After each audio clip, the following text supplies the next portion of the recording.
호세아서는 1장부터 3장까지는 호세아 가정의 비극적인 드라마에 대해서 이야기를 합니다. 호세아 가정.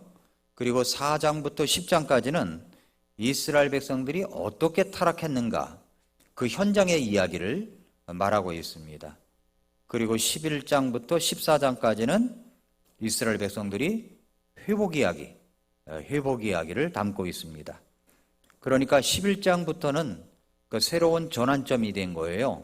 이스라엘의 회복편입니다. 어떻게 하나님께서 이스라엘 백성들을 회복하시는가, 이 부분에 대해서 이야기를 하고 있습니다.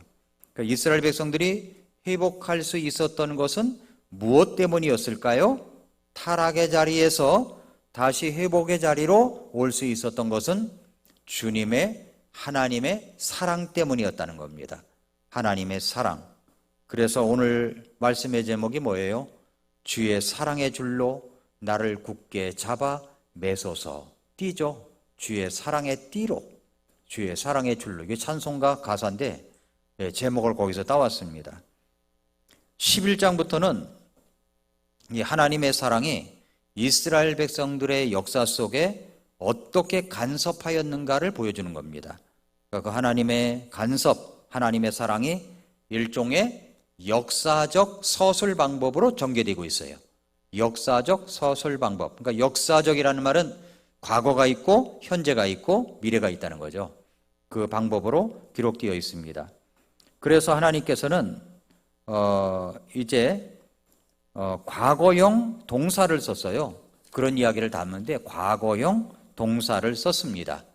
과거형 동사. 설교를 잘하는 비결이 있다고 합니다. 그것이 뭐냐면 성도들이 설교 대지를 잘 따라오게 하면은 설교를 잘하는 거다. 이렇게 제가 학생들에게 가르치곤 하는데 1대지, 2대지, 3대지가 있으면 보통 3개는 다 기억하니까 3대지가 있으면 목사님 지금 1대지를 하고 있구나. 지금 2대지 내용이구나. 3대지 내용이구나. 이걸 알아차리게끔 하면은 설교가 쉽게 마음속에 들어오는데 그걸 모르면 저게 1대지인지 2대지인지 헷갈리면은 이 설교가 좀 이렇게 마음속에 잘 들어오지 않을 수도 있습니다. 근데 제가 지금 이제 서론하는 거예요. 서론 부분. 하나님이 인도를 하셨는데 어떻게 인도를 하셨는가? 이 과거형 동사를 썼다는 겁니다. 과거형 동사. 1절. 이스라엘이 아이였을 때 그때 내가 그를 사랑하였고 내 아들을 이집트에서 불러내었노라. 사랑하였고 불러냈다. 그러니까 사랑하다, 불러내다. 모두 과거형입니다. 그 다음에 11장 3절을 보면은 내가 또한 에브라임의 팔을 잡고 그들에게 길 가는 것을 가르쳤으나. 과거형이죠? 가르치다. 과거형입니다. 그리고 4절에 보면은 내가 사람의 줄, 곧 사랑의 띠로 그들을 이끌었고. 이것도 과거형이죠? 이끌다. 그러니까 이렇게 동사들을 통해서 하나님께서 사랑의 띠로, 사랑의 줄로 어떻게 이끌었는가를 보여주는 거예요. 순서가 어떻게 됩니까? 사랑하다, 불러내다, 가르치다, 이끌다. 그렇죠? 사랑했습니다, 불러내었습니다, 가르쳤습니다, 이끌었습니다. 이것이 이제 하나님의 사랑의 모습이에요. 하나님께서는 이런 모습으로 이스라엘 백성들을 인도하셨다는 겁니다. 이 단어들을 하나님께서 어떻게 이스라엘 백성들을 여기까지 인도하셨는가, 이 단어만 보면 알 수 있다는 거죠. 하나님께서는 호세아 대언자를 통해서 이스라엘 백성들에게 하나님이야말로 역사의 주관자시라는 것을 각인시켜주는 겁니다. 역사의 주관자다. 그들이 본래 어디에서 출발했습니까? 어디에서 출발했어요? 어디에 서 있었죠? 그리고 이제 어디로 가야 하죠? 이런 것들을 생각해 보라는 거죠. 그러니까 이 말은 뭐냐면 역사의식을 가지고 하나님께서 인도하신 역사를 생각해 보라는 겁니다. 우리 개인도 마찬가지입니다. 우리 개인도 역시 역사의식이 있어야 돼요. 역사의식. 내 인생에 대한 역사의식이 있어야 되는 겁니다. 우리 사회가 어떻게 여기까지 왔는가에 대한 역사 의식이 있어야 됩니다. 우리가 바른 역사 의식을 가지려면 세 가지 질문을 던져야 합니다. 첫째, 나는 어디서 왔는가? 나는 어디서 왔는가? 내 인생이 어떻게 시작되었지? 라는 거고, 두 번째는 나는 지금 어디에 서 있는가? 내 삶의 형편은 어떠한가를 보라는 것이고, 세 번째는 그러면 이제 우리는 어디로 가고 있는가? 이 부분을 보라는 겁니다. 역사의식이 있으면 개인이 달라져요. 역사의식이 있으면 내가 속해 있는 사회도 달라집니다. 역사의식이 만약에 없으면 그냥 덮어놓고 살아가는 겁니다. 그래서 이런 역사의식이 있었던 사람의 예를 들어서 보면은 다윗이에요. 다윗을 보니까 다윗은 자기 자신에게 있어서도 나라를 생각하면서도 항상 역사의식이 있었던 사람입니다. 왜 그러냐면 사무엘하 7장 18절에 보니까 이에 다윗 왕이 들어가서 주 앞에 앉아 이르되 오 주 하나님이여 내가 누구니이까 내 집이 무엇이기에 주께서 나를 여기까지 인도하셨나이까 라고 이야기를 합니다. 다윗이 왜 이 말을 했을까요? 왜 이 말을 했을까요? 다윗이 그 말을 했던 것은 7장을 보면은 사무엘하 7장을 보면은 처음부터 보면은 왜 그 말을 했는가를 이해할 수가 있습니다. 사무엘하 7장 1절에 보니까 주께서 사방에 있는 왕의 모든 원수들을 물리치시고 그에게 안식을 주심으로 그가 자기 집에 앉아 있을 때라고 얘기를 합니다. 이때가 어떤 때냐면은 다윗이 최고의 전성기를 달렸을 때입니다. 최고의 전성기를 달렸을 때예요. 그러니까 적국을 모두 물리친 다윗, 승리자로서 왕궁에 평안히 거할 수 있었던 때라고 볼 수가 있습니다. 그러니까 역사적으로 보면요, 이러한 시기에 일어나기 쉬운 게 뭐냐면 그건 전성기가 되었지만은 순식간에도 무너질 수가 있다는 거예요. 순식간에. 주의하지 않으면은 타락과 실수에 덫에 걸려서 넘어지기 쉽다는 겁니다. 그래서 성경에 뭐라고 했습니까? 선줄로 생각하는 자는 넘어질 거 조심하라고 그랬죠?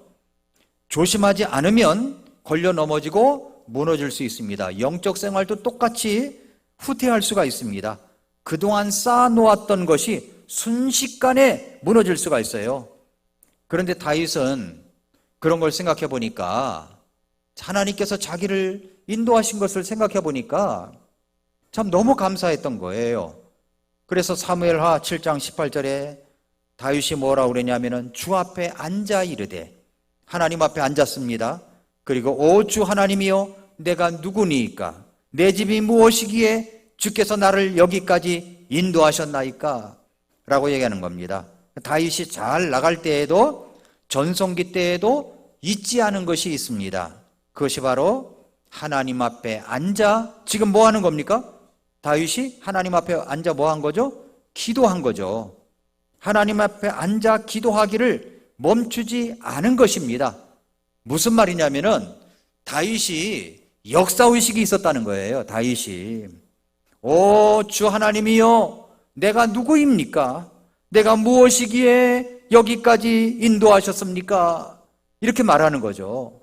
하나님이 인도하신 것을 생각해 보니까 너무 감사한 거예요.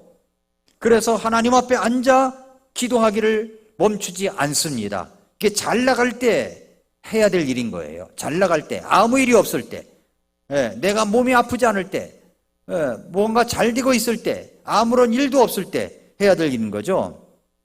다윗은 자기 출신이 어떤 출신인가를 잊지 않았습니다. 다윗이 어렸을 때를 잊지 않았어요. 사람은요, 잘 나가면 언제 과거에 그런 시절이 있었는가 하는 생각 때문에 과거를 쉽게 잊어버리곤 합니다.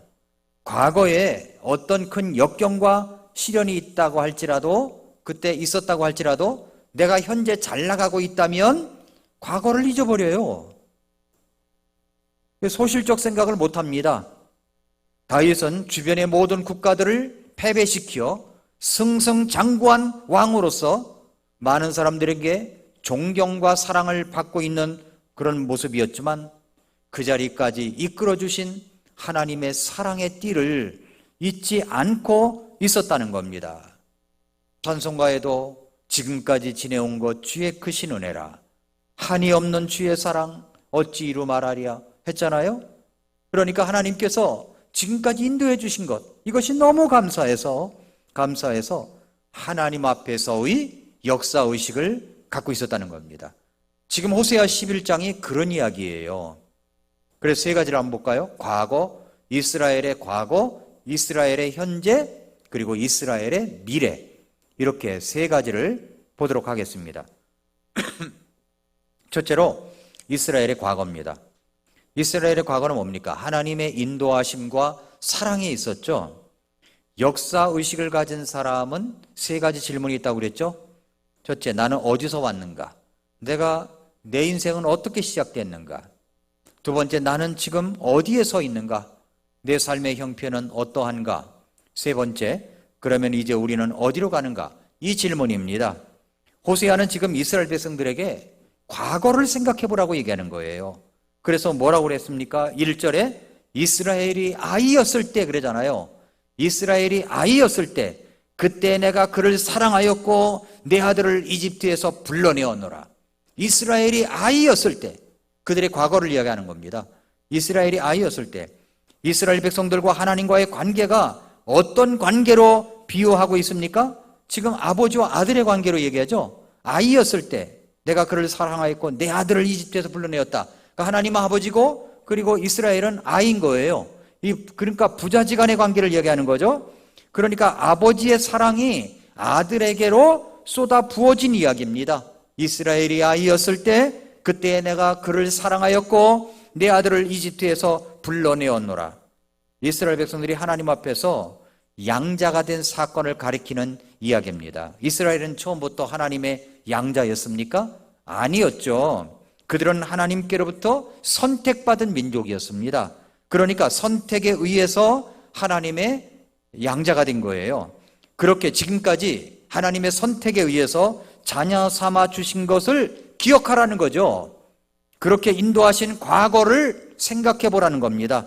이것이 바로 이것을 생각할 때 지금까지 지내온 것 주님의 크신 은혜구나. 이 과거의 역사를 생각하면 그 회복이 시작되는 겁니다. 회복이. 자, 그렇다면 우리는 어떠한가를 살펴봐야죠. 우리는 어떤 사람이었습니까? 과거를 생각해 봐야 됩니다. 우리는 어떤 사람이었어요? 에베소서 2장 3절에 보니까 지나간 때는 우리도 다 그들 가운데서 우리 육신의 욕심 안에서 생활하며 육신과 생각의 욕망들을 이루어 다른 사람들과 같이 본래 진노의 자녀들이었으나 그랬습니다. 우리는 본래 하나님의 진노의 자녀들이었대요. 하나님이 진노하시면 무서운 일이 벌어지는 겁니다. 원래 우리는 진노의 자녀들이었어요. 하나님 앞에 죄를 회개하고 예수 그리스도를 믿고 영접함으로써 하나님의 자녀가 되었습니다. 하나님께서 우리를 양자 삼으셨습니다. 우리를 자신의 아들, 딸로 삼아 주셨습니다. 다시 호세아 11장 1절로 돌아가면 이스라엘이 아이였을 때 그때 내가 그를 사랑하였고 내 아들을 이집트에서 불러내었노라 그랬죠? 하나님께서 왜 이스라엘을 사랑하시는지 그 이유는 드러나 있지 않아요. 그것은 하나님의 조건 없는 사랑이었습니다. 이런 것을 가리켜서 하나님의 주권적인 사랑이라고 말하죠. 왜 나를 사랑하시는지 그 이유는 몰라요. 우리 침례교 찬송에 그런 찬송이 있죠. 왜 날 사랑하나? 왜 날 사랑하나? 왜 날 사랑하나? 왜 주님 갈보리 가야 했나? 왜 날 사랑하나?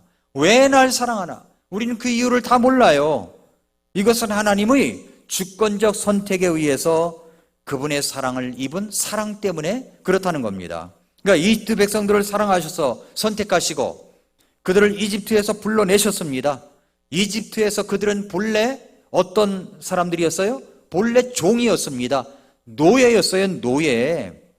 그런데 그런 노예로 살아가는 그들을 불러내셔서 하나님의 백성으로 삼아주신 거예요. 자유도 없고 고통과 노동만 있었던 그들을 하나님의 사랑의 줄로 잡아 이끄시고 건져주신 겁니다. 우리는 어떤 사람들이었습니까? 우리는 죄의 노예들이었어요. 사탄의 종이었습니다. 마귀의 슬레이브, 종이었어요. 마귀에게 끌려다니면서 시기하고 질투하고 그저 마귀가 하라는 대로 살았던 사람들이었습니다. 근데 하나님의 자녀가 되고 나서도 옛날 노예로 살았던 마귀에게로 끌려다니는 사람들이 있을 수 있습니다만, 그런 우리가 뭐가 됐냐면 하나님의 자녀가 된 거예요. 이토록 극적인 변화의 사건을 증언하고 있는 말씀들이 있습니다. 갈라디아서 4장 1절부터 3절을 보니까, 갈라디아서 4장 1절 3절 찾아볼까요? 갈라디아서 4장 1절부터 3절 찾아보겠습니다.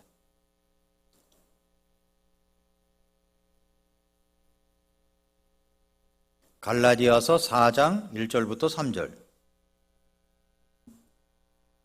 이제 내가 말하노니 상속자가 모든 것의 주인이지만 아이일 때는 종과 전혀 다르지 아니하고 아버지가 정한 때까지 가정교사들과 감독하는 자들 밑에 있느니라. 이와 같이 우리도 아이였을 때에는 세상의 초동 원리들 밑에서 속박되어 있었느니라 라고 했습니다. 이 말이 무슨 말일까요? 상속자가 모든 것의 주인이지만 아이일 때는 종과 다를 바가 없다 그랬거든요. 그러니까 아버지가 정한 때가 있어요. 정한 때까지 가정교사를 둡니다. 감독하는 자를 둡니다. 그래서 우리는 아이였을 때 세상의 초동 원리들 밑에 속박되어 있었다.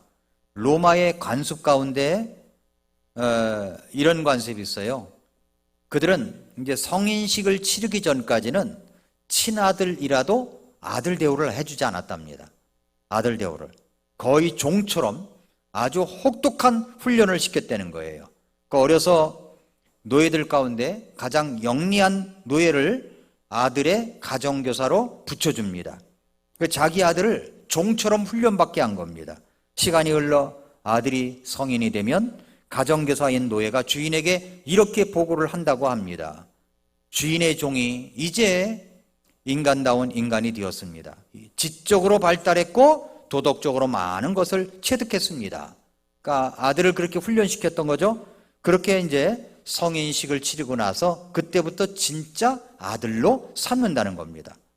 이런 문화적 배경을 알고서 갈라디아서 4장 1절부터 3절을 천천히 읽어보면 더 많은 이해가 가는 거예요. 그러니까 율법 시대에는 율법을 지키지 못하면 율법에 따라서 심판을 받을 수밖에 없습니다. 우리는 율법에 대하여 범법자로서 하나님의 진노를 피할 수 없는 자들이었어요. 그런데 어떻게 되었습니까? 갈라디아서 4장 4절부터 6절에 보니까, 그러나 때가 충만히 찼을 때 하나님께서 자신의 아들을 보내사 여자에게서 나게 하시고 율법 아래 있게 하셨나니 이것은 율법 아래 있는 자들을 구속하시고 우리가 아들로 입양을 받게 하려 하심이라. 너희가 아들들이므로 하나님께서 자신의 아들의 영을 너희 마음속에 보내사 아바 아버지 하고 부르짖게 하셨느니라 라고 했습니다. 그렇게 우리는 하나님의 자녀가 된 거예요. 하나님의 자녀. 우리는 마귀의 종이 아닙니다. 이제는 하나님의 자녀가 됐어요. 다시 이제 호세아 11장 1절로 돌아갑니다. 이스라엘이 아이였을 때 그때 내가 그를 사랑하였고 내 아들을 이집트에서 불러내었다. 그래서 하나님께서는 이스라엘 백성들에게 너희들이 아이였을 때를 잊지 말아라 라고 말씀하시는 거예요. 그래서 지금까지 지내온 것, 그 무엇 때문인가? 이 역사의식을 갖고 있는 사람들은 하나님 앞에서 참 잘못됐다고 할지라도 그것이 금방 또 회복될 수가 있다는 겁니다. 자, 두 번째는 뭐냐면 이스라엘의 현재입니다. 이스라엘의 현재. 이스라엘의 현재는 뭐냐면 반역을 저지르고 있는 거예요. 이스라엘 백성들이. 이스라엘은 이집트 땅 노예 생활에서 해방되어 자유를 찾아 출애굽을 하였고 광야를 거쳐 가나안 땅으로 왔습니다. 그런데 그 과정이 어땠습니까? 과정이 어땠어요? 반역과 반항과 거역, 불순종의 모습이었죠. 그래서 호세아 11장 2절부터 3절을 보면 내 종들이 그들을 부를수록 그만큼 그들이 저들을 떠나가서 바알들에게 희생물을 드리고 새긴 형상들에게 분향하였느니라. 내가 또 한 에브라임의 팔을 잡고 그들에게 길 가는 것을 가르쳤으나 그들은 내가 자기들을 고친 줄을 알지 못하였느니라 라고 이야기를 합니다. 이런 모습입니다. 불순종의 모습. 또 5절부터 7절을 보니까 그는 이집트 땅으로 돌아가지 못하겠고 오히려 그 아시리아 사람이 그의 왕이 되리니 이는 그들이 돌아오기를 거부하였기 때문이라. 그들의 계략으로 인해 칼이 그의 도시들에 머무르며 그의 가지들을 소멸시키고 그들을 삼키리라. 내 백성이 내게서 물러나기로 작심하였으므로 내 종들이 그들을 불러 지극히 높은 자에게 돌아오도록 하였을지라도 아무도 전혀 그를 높이려 하지 아니하는도다라고 했습니다. 그러니까 하나님께서 이들을 가르치시려고 대언자들을 보내신 겁니다. 그러나 이스라엘 백성들은 하나님께로부터 점점 더 멀리 가버립니다. 심지어는 하나님이 아닌 바알 앞에 나아가서 제사하고 아로새긴 우상 앞에서 절하고 분향하는 이 반역과 거역과 불순종이 계속되고 있었습니다. 그러나 하나님은 어떠하셨어요? 참고 또 참으셨습니다. 이것이 바로 이스라엘 백성들의 현 주소입니다. 반역과 거역과 불순종의 모습으로 가득 차 있는 이스라엘 모습들. 아시리아의 왕 밑에 있다가 디글랏 빌레셀 3세라는 왕이 죽자 이스라엘은 곧바로 이집트 왕에게 도움을 요청하여 이집트에 붙어버렸어요. 그러자 아시리아는 이스라엘을 완전히 짓밟아 버렸습니다. 그 모습이 어디 나오냐면은 열왕기하 17장 4절부터 6절에 나와요. 열어볼까요? 열왕기하 17장 4절부터 6절. 그 모습이, 그러니까 5절부터 7절 사이에 일어난 일이 열왕기하 17장 4절부터 6절에 나옵니다. 그 뒤에 호세아가 이집트 왕 소에게 사자들을 보내며, 여기에 그 호세아는 이제 대언자를 말합니다. 보내며 해마다 하던 대로 아시리아 왕에게, 여기 호세아는 왕을 이야기합니다. 왕. 호세아는 대언자가 아니라 왕. 아시리아 왕에게 예물을 가져가지 아니하므로 아시리아 왕이 그에게 음모를 발견하고 그런 이유로 그를 감옥에 넣어 묶어두니라. 그 뒤에 아시리아 왕이 올라와 그 온 땅 전역을 다니고 사마리아로 올라와 3년 동안 그곳을 에워쌌으며 호세아의 제9년에, 이거 호세아 왕이에요. 제9년에 아시리아 왕이 사마리아를 점령하고, 이때 멸망한 거죠. 이스라엘을 사로잡아 아시리아로 데려가서 할라와 고산 강가의 하볼과 메대 사람들의 도시들에 두었더라라고 했습니다. 자, 여기서 이제 설교 노트의 맨 끝장 뒷면에 한번 봐보세요. 이스라엘 북왕국의 왕조가 쭉 나오죠. 왕조. 그러니까 1왕조, 2왕조, 3왕조 하는 것은 정권이 바뀌었다는 겁니다. 정권이. 그러니까 뭐 쿠데타를 일으켜서 바꾸고 그랬다는 거죠. 그래서 호세아도 마찬가지예요. 호세아 왕이 맨 밑에 있죠. 무나헴, 비가이야, 베가, 호세아 19대 왕으로 끝나게 됩니다. 그런데 북왕국 대언자들이 있어요. 북왕국 대언자들은 4명, 엘리야, 엘리사, 요나, 호세아를 두고서 이제 그 대언자들의 활동이 있었습니다. 자, 그래서 이스라엘 왕조 맨 끝부분이 어떻게 됩니까? 어떻게 돼요? 호세아 왕은 결국 아시리아에 조공도 안 바치고 아시리아 손에서 벗어나고자 이집트에 붙어버린 결과 이 아시리아가 모두 잡아다가 어디로 배치해버렸어요? 어디로 가게 했어요? 할라, 고산강가, 하볼, 메대 사람들의 도시에 두었다는 겁니다. 그러니까 이스라엘 사람들을 다 잡아다가 흩어버렸다는 거예요. 흩어버렸다는 거예요. 이것이 이제 호세아 11장 7절을 다시 보십시오. 내 백성이 내게서 물러나기로 작심하였으므로 내 종들이 그들을 불러 지극히 높은 자에게 돌아오도록 하였을지라도 아무도 전혀 그를 높이려 하지 아니하는도다. 말을 안 들었다는 거죠. 말을 안 들었어요. 그것이 바로 이스라엘 백성들의 현주소였다는 겁니다. 물러나기로 했다는 것을 영어 성경에 보니까 백슬라이딩 했다는 거예요. 백슬라이딩. 거꾸로 갔다는 거예요. 물러나기로 아주 작심을 내버렸어요. 작심하고 물러갔어요. 하나님께 작심하고 반역을 했습니다. 작심하고 예배를 빠져요. 작심하고 하나님을 경배하지 않습니다. 작심하고 기도하지 않습니다. 작심하고 성경 보기를 싫어해요. 작심하고 말씀 듣기를 거부합니다. 그러면 어떻게 됩니까? 흩어지게 된다는 거죠. 흩어지게 되는 거예요. 제가 이번 주간에 그 기독교 세계관 바로 세우기 아침에 미라클 모닝에 이제 연속해서 방송하고 있습니다. 이거 진짜 중요한 말씀이에요. 이런 종류의 말씀을 한 번도 내가 교회에서 설교한 적이 없어요. 그래서 제가 카톡방에다 그걸 올렸지 않습니까? 아니, 그런데도 안 듣는 성도님들이 있더라고요. 아주 작심하고 안 들어, 작심하고. 참 답답할 때가 많아요. 이런 세계관에 대해서 말씀을 잘 들어놓으면 바른 분별력과 판단력을 가지고 세상을 볼 줄 아는 눈이 생기는데 아주 작심하고 안 들어요. 작심하고 안 들어. 참 마음이 아파요. 그런 부분에 보면 마음이 아파요. 우리 성도님들이 참 말씀을 안 듣는구나. 담임 목사가 매일 그렇게 정성껏 준비해도 말씀을 안 듣는구나. 이런 생각을 가질 때가 한두 번이 아니에요. 우리 집사님들은 제대로 들을까요? 뭐 제대로 듣는다고 생각합니다만. 집사님 부인들은 또 잘 들을까요? 잘 듣는다고 또 생각합니다만. 참 안 듣는다 생각이 들어요. 이게 제목이 좀 딱딱해서 그렇지, 뭐 제목을 무슨 유튜브에 무슨 뭐 인기 유튜브를 만드는 것처럼 제목을 혹하는 제목을 붙여야 듣습니까? 그런 제목 잘 안 나와요. 기독교 세계관이라는 말, 이 말을 잘 들어보지도 못했고 그 말이 무슨 말인지도 잘 모르잖아요.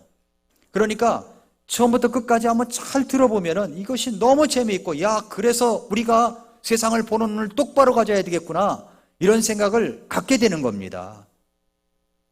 그런데 어떤 분은 작심하고 안 들어요. 아주 작심하고 성경 안 읽기로 해. 작심하고 기도도 안 해. 또 작심하고 예배도 빠져요. 여기 이스라엘 백성들이 하나님을 물러나기로 작심하고 물러갔습니다. 작심하고. 그 결과가 뭡니까? 모두 다 흩어지게 된 거예요. 나라는 멸망하고. 똑같습니다. 우리도 혼란스러운 삶만 살게 된다는 거죠. 분별력 없는 삶을 살게 되고 가치 없는 삶에 투자를 하고 아무것도 아닌 것에 거기다가 돈을 들이고 마음을 쏟고 시간을 쏟고 있다는 이야기입니다. 이것이 인간의 부패성입니다. 그 부패성은 그때 북왕국 이스라엘 호세아 왕 시대나 오늘날 이 현대의 사람들에게나 똑같이 들어 있습니다. 똑같이. 그들은 지금 하나님께서 그들을 어떻게 인도하시고 사랑하시는지에 대하여 잊어버리고 작심하고 물러나기로 작정한 거예요. 거역을 한 것입니다. 이것이 이스라엘 백성들의 현주소입니다. 현주소. 마지막으로 세 번째로는 이스라엘의 미래입니다. 이스라엘의 미래. 이스라엘의 미래. 이스라엘의 미래는 어떻게 될까요? 호세아 11장 4절을 보십시오. 내가 사람의 줄 곧 사랑의 띠로 그들을 이끌었고 내가 그들에게 그들의 턱에서 멍에를 벗기는 자들 같았으며 내가 그들 앞에 먹을 것을 두었노라.